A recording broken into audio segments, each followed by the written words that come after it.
The Vikings have fascinated people for generations. In open boats, they crossed oceans without compass or sextant, and even pulled their ships across land. From Scandinavia, they traveled as far east as the Black Sea and as far west as America, and no one knows how they did it.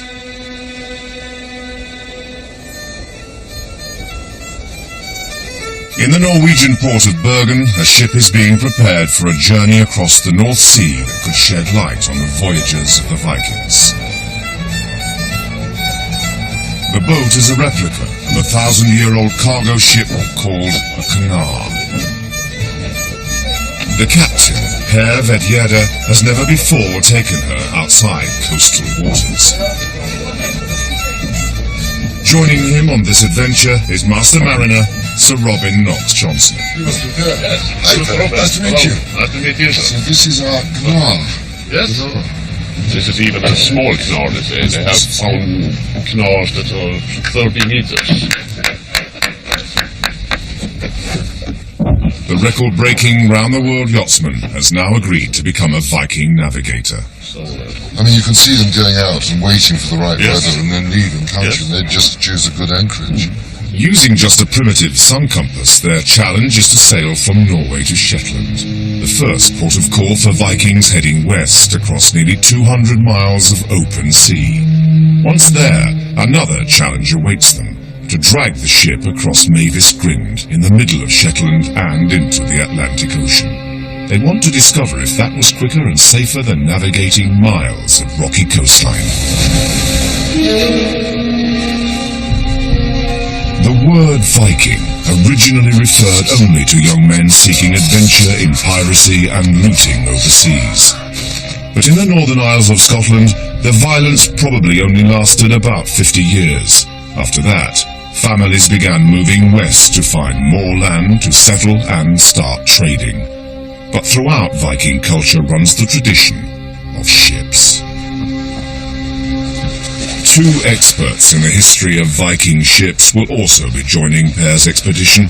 They are maritime archaeologist David McCulloch and historian Tina Damgott Sorensen. Hello, David. Nice to see you. I'm looking so much forward to showing the museum. Before joining the ship in Norway, they meet in Denmark, where Tina is director of the Viking Ship Museum at Roskilde. It contains the remains of 5 Viking ships found in this fjord.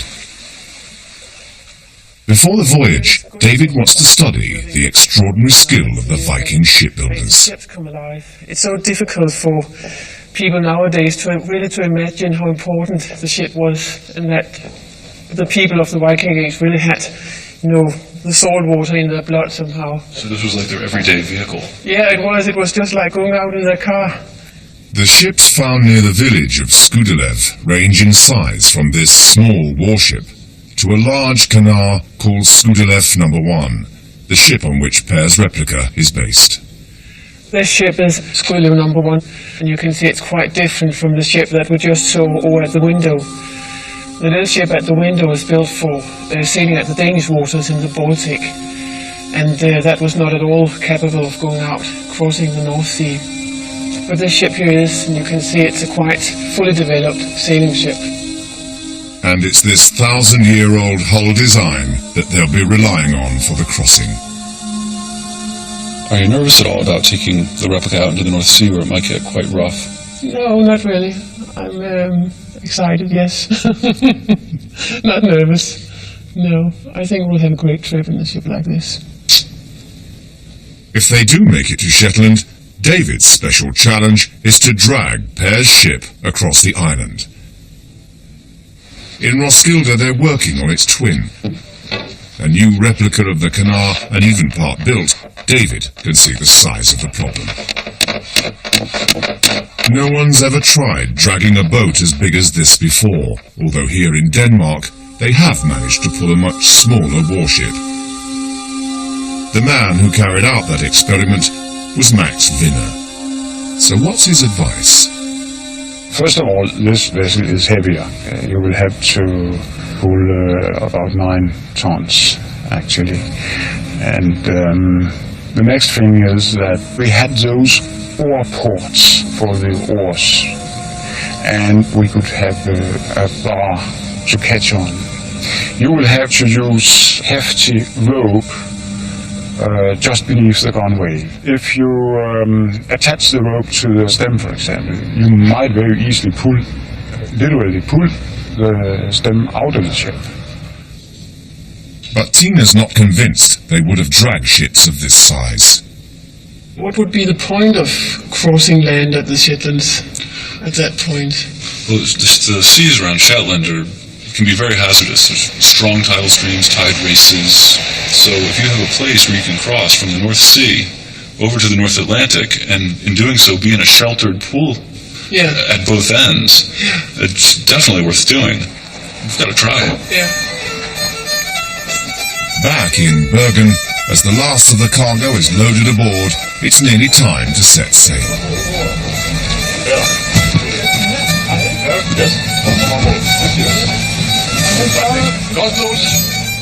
Hare's pride and joy, the Borgenthnaren, together with a well-drilled crew of 8 would-be Viking sailors, begins the first stage of its adventure.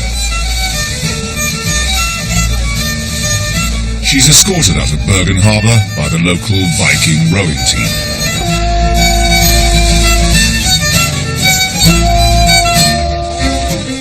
Too big to be propelled by manpower, Hare's Canard relies on its huge square sail.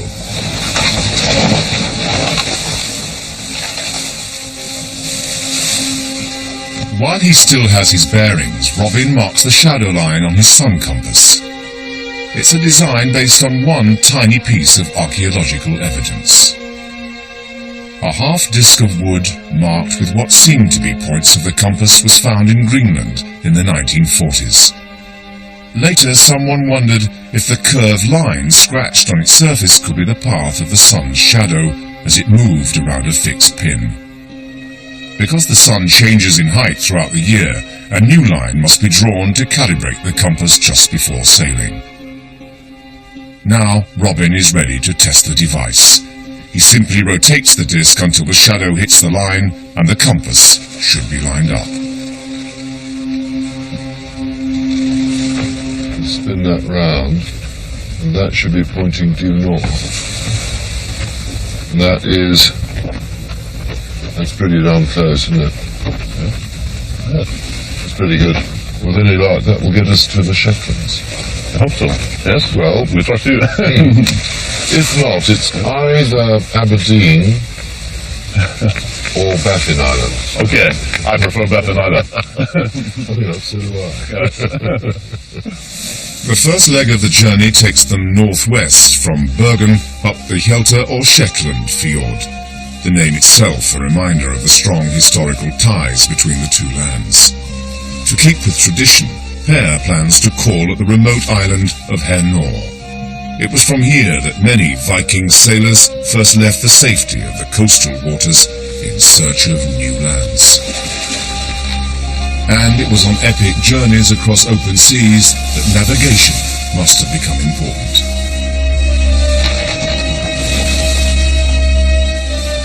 These voyages are described in the famous Viking sagas. Some of these classic stories even record directions for the journey west. We have a very specific description of how to find your way from Norway to Greenland in one of our sagas, and it's written in here, but I have an English translation in this book here. It says from Hernor, which is where we are going to now, a little outside Bergen. From Hernor in Norway, steer due west for Wharf in Greenland, that is near Cape Farewell. That was where they were heading for. And if you want to steer this course, you will then pass Hjeltland, which is the Shetland Islands, so close that you may just see them in clear weather, and so close to the Faroe Islands that half of the mountain is under the water, and so close to Iceland that you may have birds and whales from there. Really, actually, they're very simple, but very straightforward and clear sailing instructions. What puzzled everyone is, how did the Vikings do it? Now, how were they able to steer the chosen course? And until the sun compass came to light, we actually had no idea. Yeah. It'd be interesting to see whether it functions for us, wouldn't it? Yeah. As the fjord widens, the wind stiffens, and there's a chance to try out Borgund Kanaren in a bigger sea. With 90 square meters of sail, a strong wind puts huge forces on the rigging. If the crew mishandle the ropes or attach them to the wrong part of the hull, it could be disastrous. Not much is known about Viking rigging because Viking sails and ropes haven't survived like the wooden hulls. Old carvings give a clue. And the old ship also provides evidence. These sockets on the inside of the hull offer fitting the end of a pole that helps support one corner of the sail. Crew member Margit Hindestad has had to learn how to handle it. The reason why this is here is because all the strain from the sail is now on here. But when you have this, you will put some of the strains down there, taking away some of the force. The pole must be repositioned when the sail swings around from one side to the other as they try jibing or changing direction to the wind. It's a maneuver they'll need out on the high seas.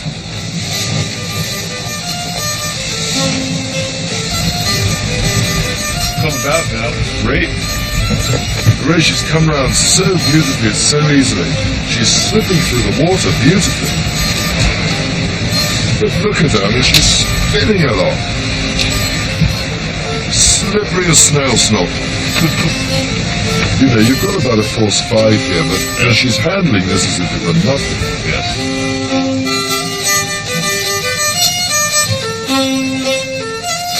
Do you want to feel it on the rudder? I'd love to feel it, yeah.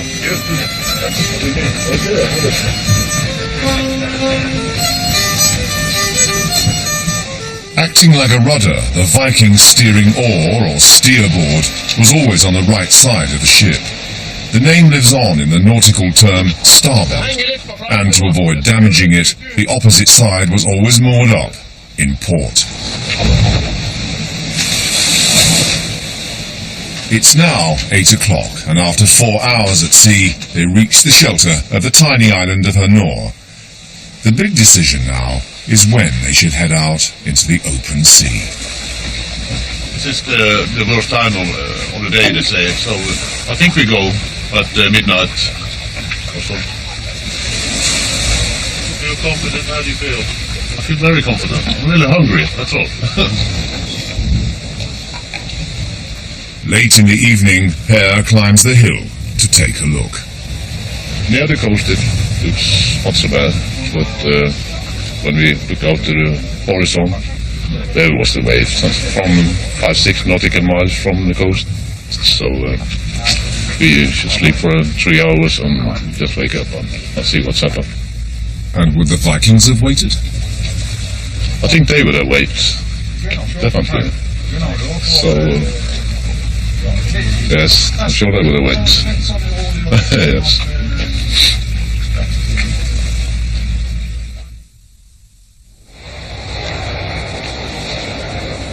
By morning, despite the calm weather on the sheltered island, the North Sea is still looking too rough to risk. There's a change in the weather coming, but actually looking out to sea, there's a lot fewer white horses now than there were yesterday. It's certainly calmed down. So we give it, it takes 8-10 hours for the sea to subside. And we won't get quite so wet, hopefully. The delay gives them time to make final adjustments to the rigging.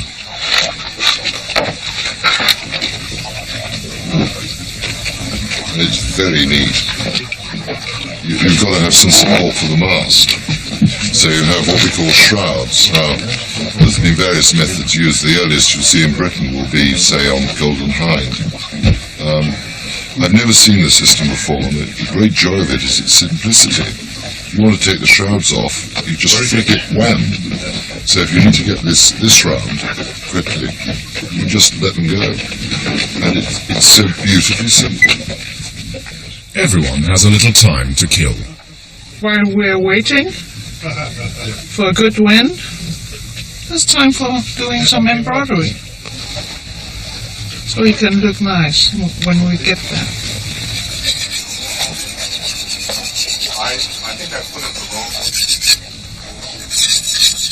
This is the longest day of the year up here, so that's the highest the sun's going to be in Norway this year. So what we know is that that shadow can only get longer each day as the sun begins to work its way back towards the equator. So that's measuring up pretty accurately. I mean, the sun is now due south right now.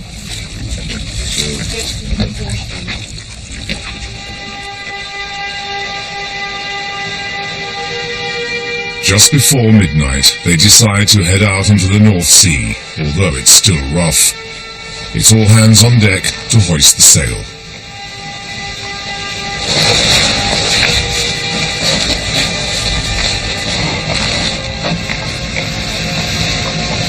Yeah, I think we can get rid of the compass. You think so, yes? I haven't looked at it, so And you don't need it. I don't need it. You might want it coming back. Now, what we're at today, we can get rid of the chart. Yes? Because the Vikings didn't have a chart, No. so neither will we. No. I agree. With no sun to guide them, they start off by steering by the wind. Wind's pretty steady, it's about northwest to north. The boat steers, well, pretty close to wind on the beam. There's a bit of leeway, about 10 degrees. So I've allowed for that. So I reckon we're steering 240-ish. Shetland is almost due west, on a bearing of 260 degrees. It's not difficult to head out in roughly the right direction, but with the prevailing wind, the best they can do is 240 degrees. It's because with a boat like this, they can't go closer than 80 degrees to the wind.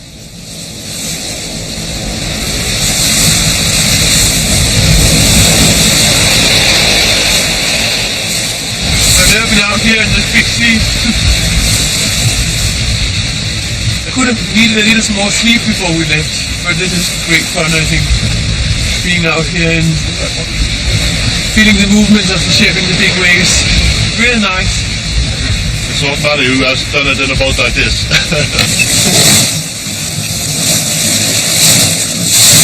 Speed we're doing? Fraction over 5.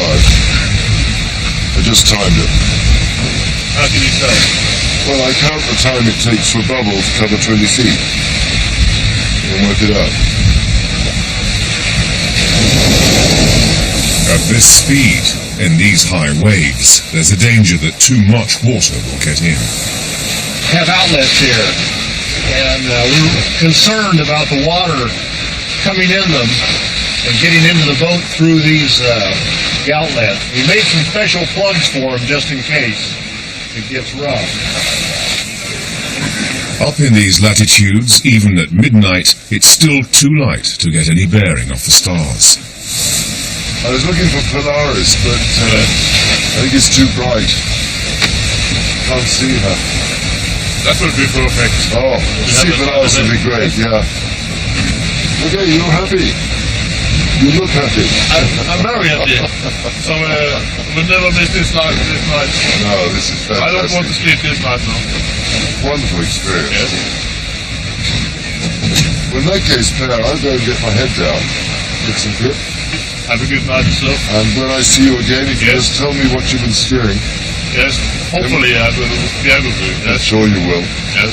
We can work out how far we've come and which direction. Yes. In the morning, we'll see how far we're up. Yes. That's good. See you later. See you later. Even the lights of an oil rig are no guide. Without charts, Per has no idea which one it is. He's never taken Borgensnaren into a sea like this, let alone at night. Because of the high wind, he's rolled up, or reefed, the bottom 2 sections of the sail, but that puts a bigger bending stress on the mast. Just looking at the mast. It's, when you have 2 reef and you have a lot of pressure on the mast. But it's very flexible, but it's standing a little bit. So So I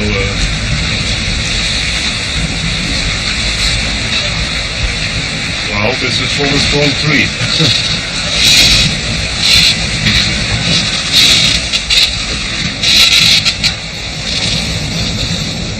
But after a few hours, Per feels confident about the way his beloved Canar is coping with the rough seas. Confident enough to let Tina take the helm. Det er veldig godt å holde hele hånda her, både på ballong og på størrelse. So where you going? Yeah, I hope so. To the Shetlands.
After a long night, the crew grab what sleep they can.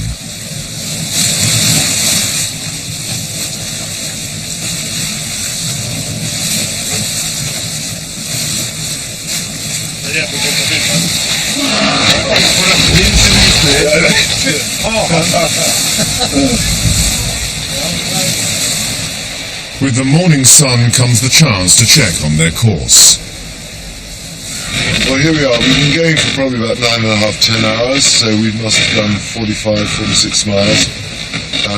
We started off on a course of about 240, but the wind has changed during the night. It's eased, but also it's freed us up a bit, and we've come round a bit, and I really want to see what course we're doing now.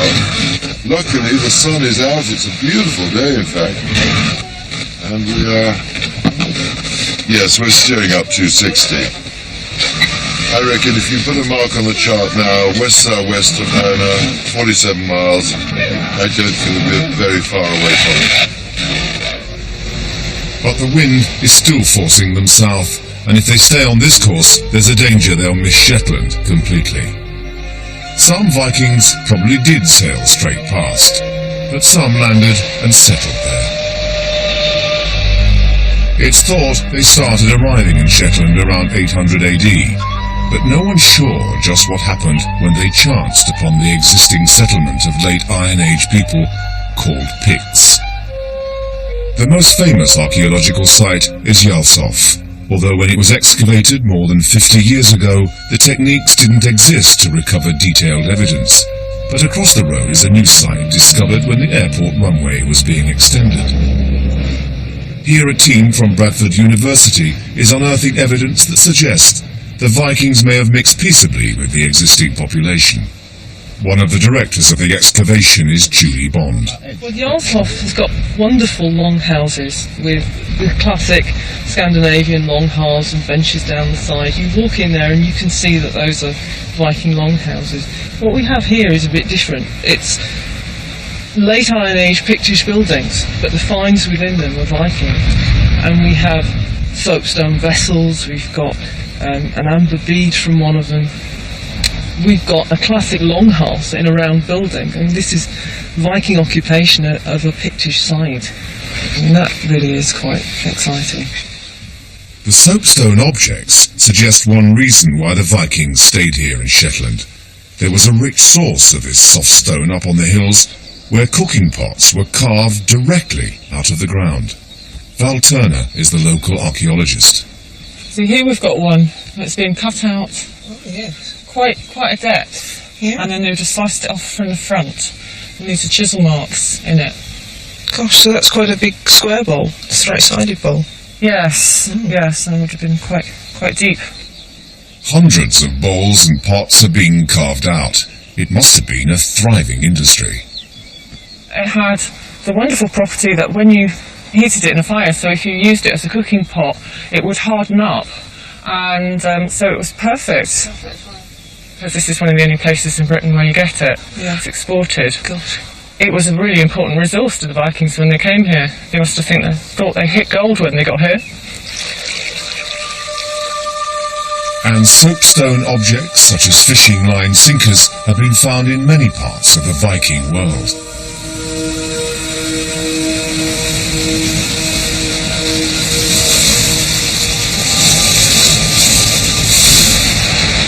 Well, we're down now about 2.5 knots.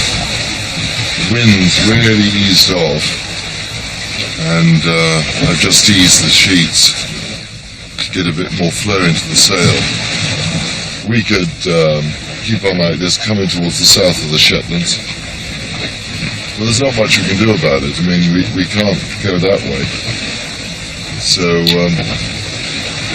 unless there is a change in the wind. This is a heavy old boat. She could do with some wind. She would have been even heavier with a full cargo of timber, skins, dried meat and fish, as well as livestock, like sheep or goats. But even without a full cargo, Borgen Canaran is weighed down by ballast, hidden below deck.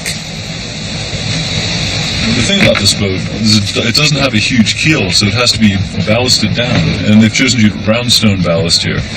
If we do happen to capsize, the floorboards are loose, and it gives the opportunity for these to come out and the boat stay on the surface without being dragged straight to the bottom. One of the problems with any ballast is if we're going to be dragging the ship across land, we have to move it all out. And this boat has 13 tons of roundstone ballast, which is quite a significant amount. Hopefully it goes smoothly. If we get enough cooperation, we can just kind of pass the stones out. Still a lot of rocks in a wooden boat. Now, 18 hours into the voyage, Robin is worried about their progress.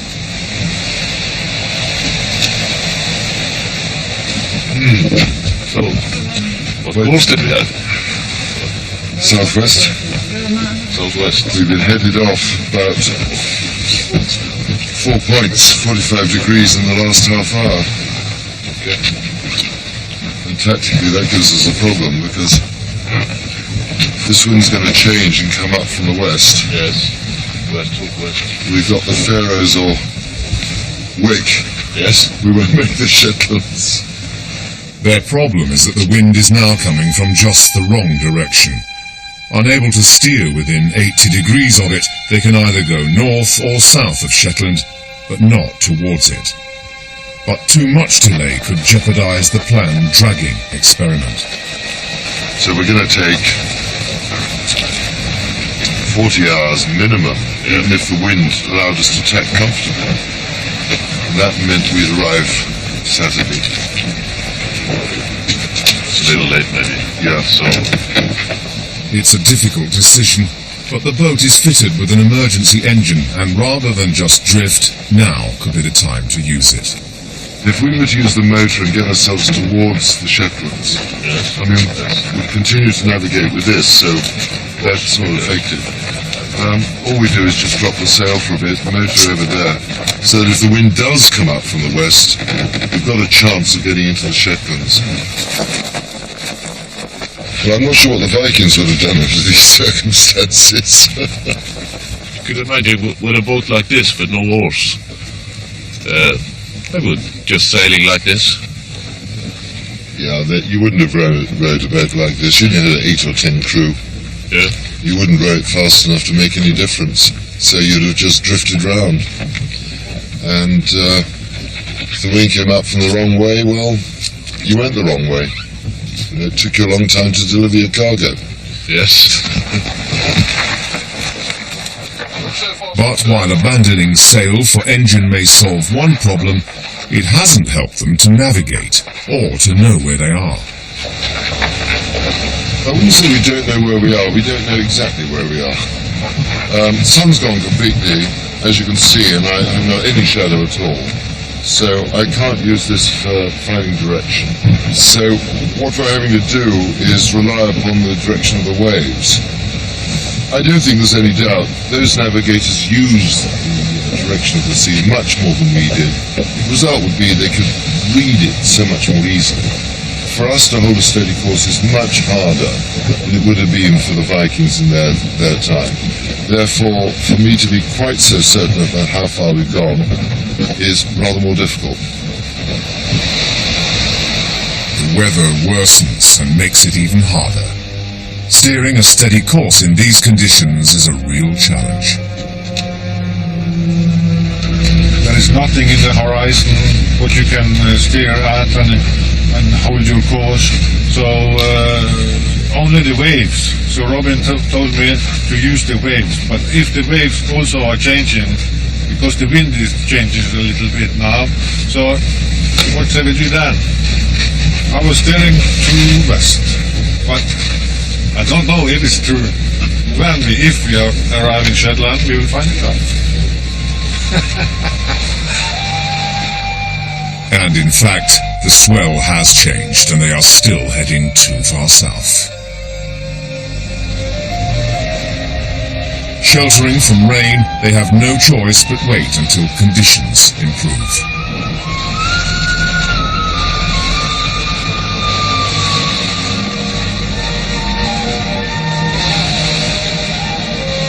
Meanwhile, they prepare for their second night afloat. Late that night, a breeze blows up, which they guess is from the south. They take a gamble and go back to sail power, hoping they'll get blown back on course for Shetland.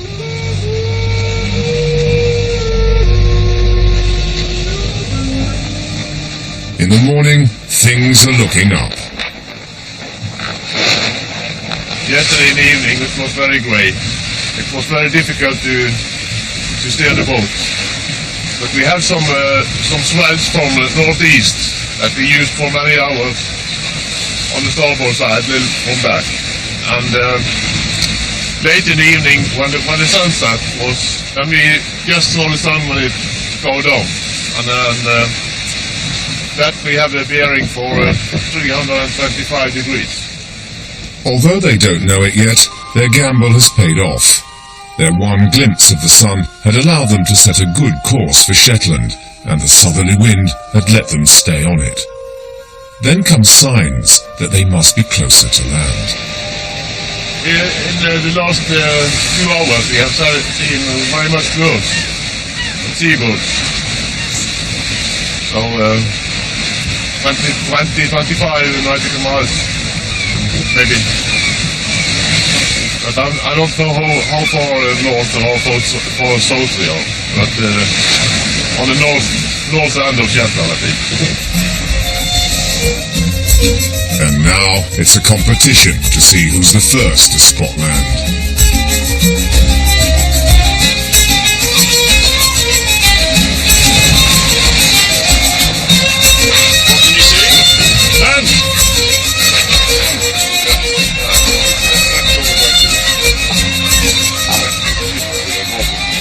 See land, but where it is, that would be very exciting to know. How far away? 14 nautical miles, difficult to say. It's very grey. Well, that's a bit ahead of time. I've been slightly underestimating our speed.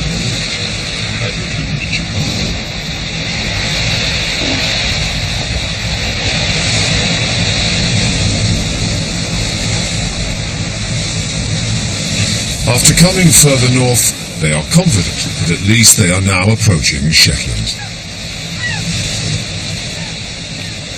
This is tricky for us, because of course the Vikings would have had local knowledge and would have known what that lump of land was. And what we really need to know is what stands up in the Shetlands. So I think I don't think it's unreasonable for us to get a chart out.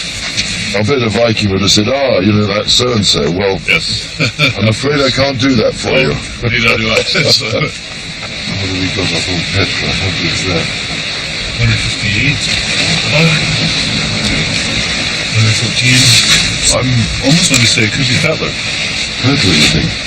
Possibly, yeah. Can we also be further north than Fettler? Yeah. Yes. Could do indeed. Without scares, they're rather low lying, aren't they? If they're looking at Fettler, they'll be heading towards the north end of Shetland. If it were the Outskerries, they'd be approaching the central part.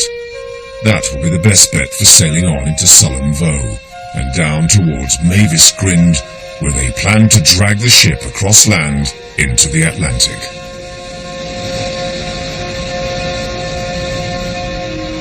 As they get closer, the land begins to reveal more clues. There are only two tall lighthouses that could be. One's up the north, Mucklefugger, in which case we'd see land there. We don't. So it almost has to be Outskerries. As a final check, Hare digs out the satellite navigation system.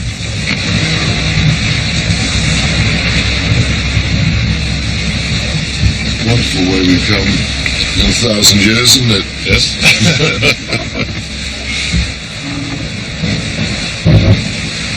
That's where we are. Yes.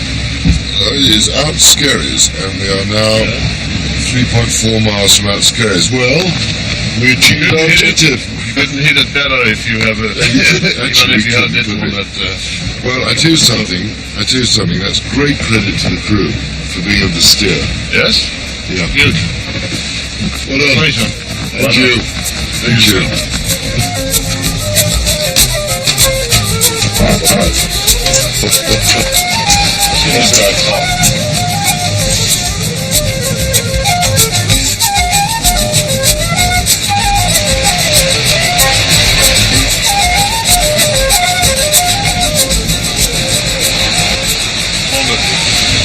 We are going in this fjord with 7.5 knots. I really enjoy myself.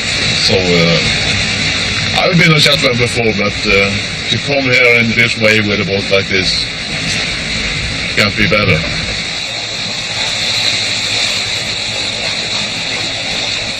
In a way, it's something special because you know that your ancestors have gone here and some of them have settled here, and the Shetland Islands have for many, many years played a kind of role in Scandinavian history.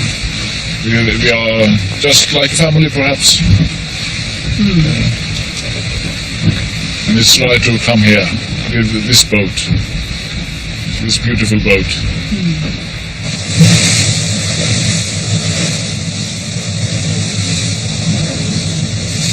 Here we are. This is what conducted all the trade at that time, 10th century, around Europe. And you can see now why it was very easy for communication to develop and good trade to develop, because this boat is very easy to handle. She's very manoeuvrable, she's very seaworthy, she carries quite a big load, and you really wouldn't have had any problems with her. So they've done it. Without any modern navigation aids, they've made it from Norway to Shetland in 2 days. Now they face the next challenge, to drag or portage the ship overland. We're able to come straight into one of the most famous portage sites in all of Shetland, a site called Mavis Grind, which means the gate of the narrow isthmus. And then we'll be able to hopefully portage this boat over there and continue on into the North Atlantic, which is really quite amazing.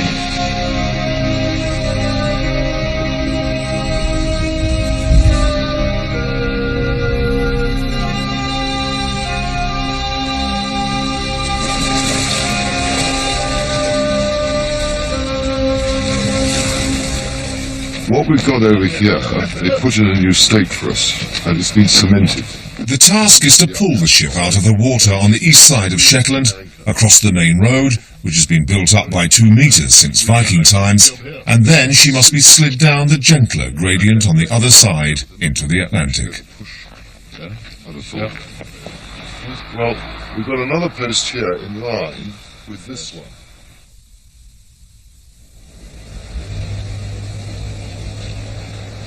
It's Tina's first time on Shetland, and she's keen to visit the site at Skatnes to see the evidence of her Viking ancestors. line seen in the pictured building. You can see it's actually a beautifully aerodynamic shape. It's soapstone? Or? This is soapstone. Yeah. Visiting this excavation has been a very interesting experience to me, because I've got the idea that the settlers went out to areas where nobody lived, and here we have a situation where they came to an area where people lived, people with other kind of languages, other kind of cultures, and this kind of interaction must have been very interesting. It must have been difficult just to come in here and say, hi, we're the Vikings, we're friendly and we would like to settle here. I mean, what kind of a process was that? And at the same time you have the impression that these Vikings, they crossed the seas and they had all this energy to go out and just do whatever they wanted to do. Great admiration to them.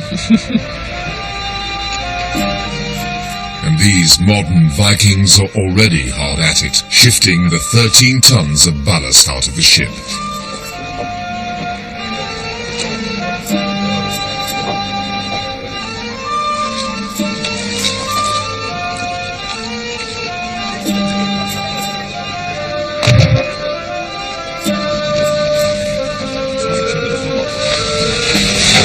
It's good job. It's excellent, isn't it? This is an extreme circumstance. This is something very heavy. Just a matter of the method of doing all that's all been lost, but certainly did drag boats across here. You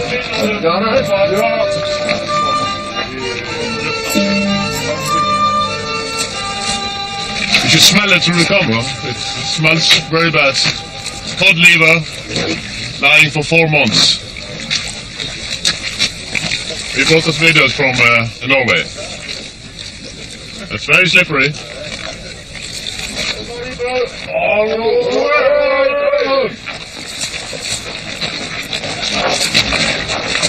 Yes, that's good. It's well, she came up so easy there just now, so... No, but she's still in the water. She's going to go definitely all the way. Definitely. Yeah, definitely. Pear's using a metal bar through a hole in the keel to which he'll attach the ropes. Well, can we have about 30 volunteers to help hold the boat?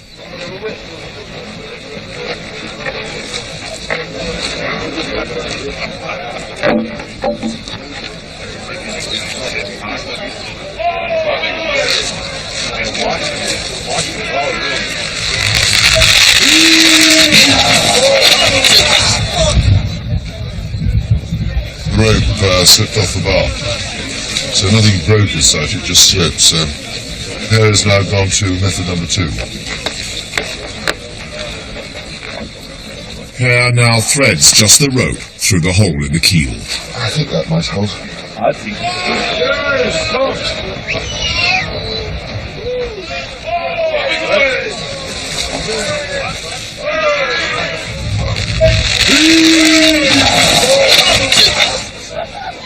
What broke? Keel went. This time it's more serious.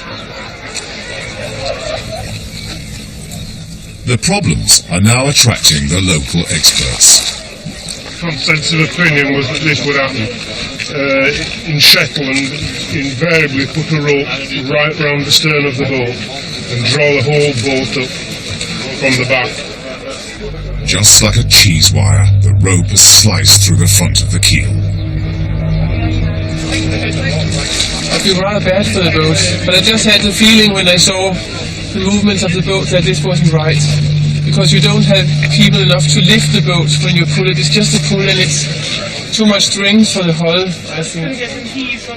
But what's interesting to me is that this system does not work, and it couldn't therefore have worked on this sort of vessel. On this sort of vessel. Yeah, it couldn't have worked. It may have worked on a fighting ship. Yeah, the lighter one. Not a lighter one, but not on a trading ship. And nothing is destroyed. So we just put some nails under it. So but it's okay again. So we just take a little break and try again.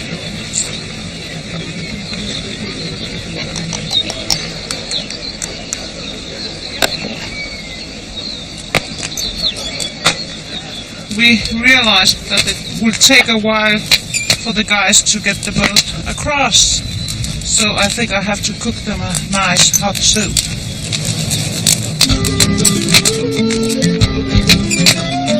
What we want to do to start with is just take the weight, and then we're going to try and bang her to loosen the friction. 2 hours later, the rope is fastened around the stern and the split keel has been patched up. Go a bit more, just a wee bit more, don't you? Per has decided not to remove the mast. Although it adds weight, he reckons with ropes out on each side, it will help to stabilize the ship. Another rope breaks, but it's quickly repaired.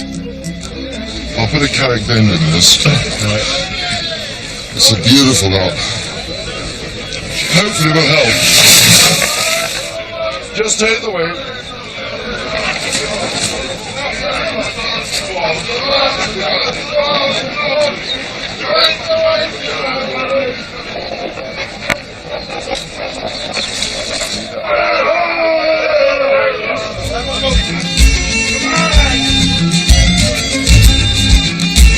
Go in, we don't have a choice.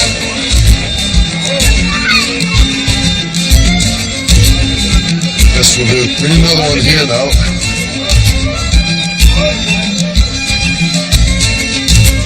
At last, the 9-ton Borgund Kanaren begins to climb across Mavis Grind, just as other canars may have done in Viking times. Knock it there, Uwe.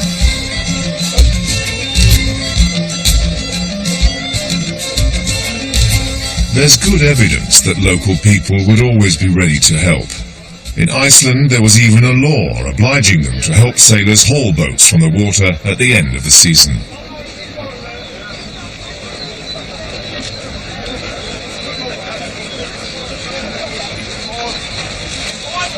Now that we're going, it's fine. I mean, moving it's not a problem. It's shifting along quite easily. Our biggest problem is steering it around the corners and the bends to get it down here. So besides that, it's going fine.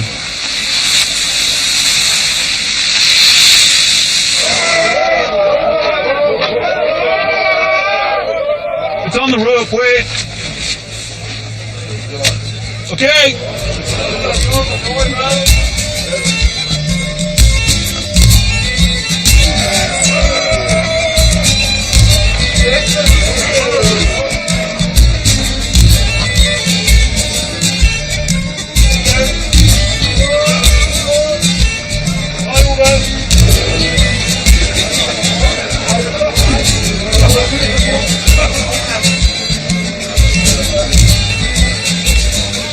After 2 hours of pulling and pushing, the 70-strong team delivers Borgund Kanaren into the Atlantic Ocean.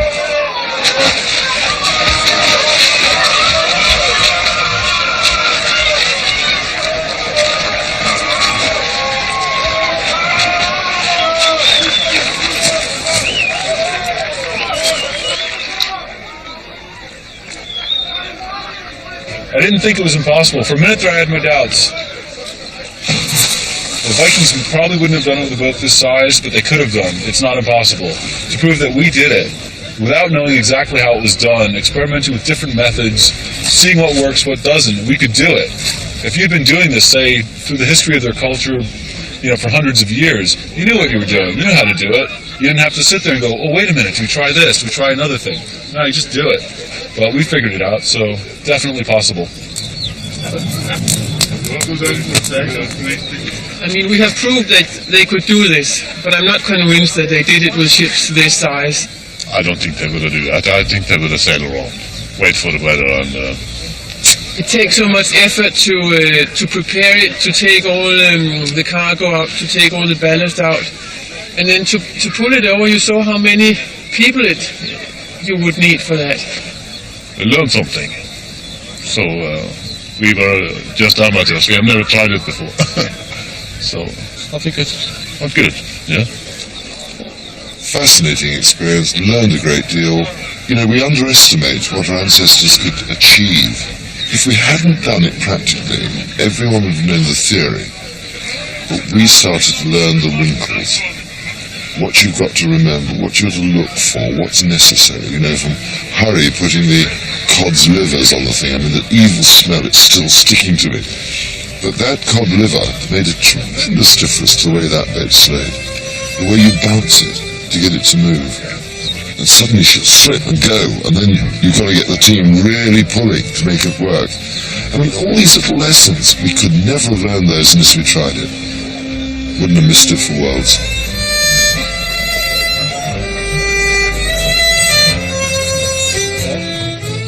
With her ballast and deck restored, Morgan Carnarvon now waits in a sheltered voe on the western side of Shetland, just as ships like her must have done 1,000 years ago.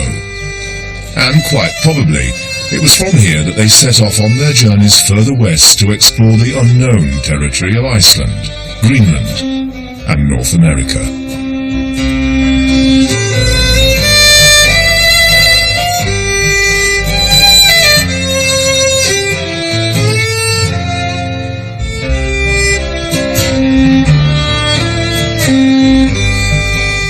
Next week, a race to recreate the massive timber bridge across the River Rhine, which Julius Caesar claims to have built in just 10 days.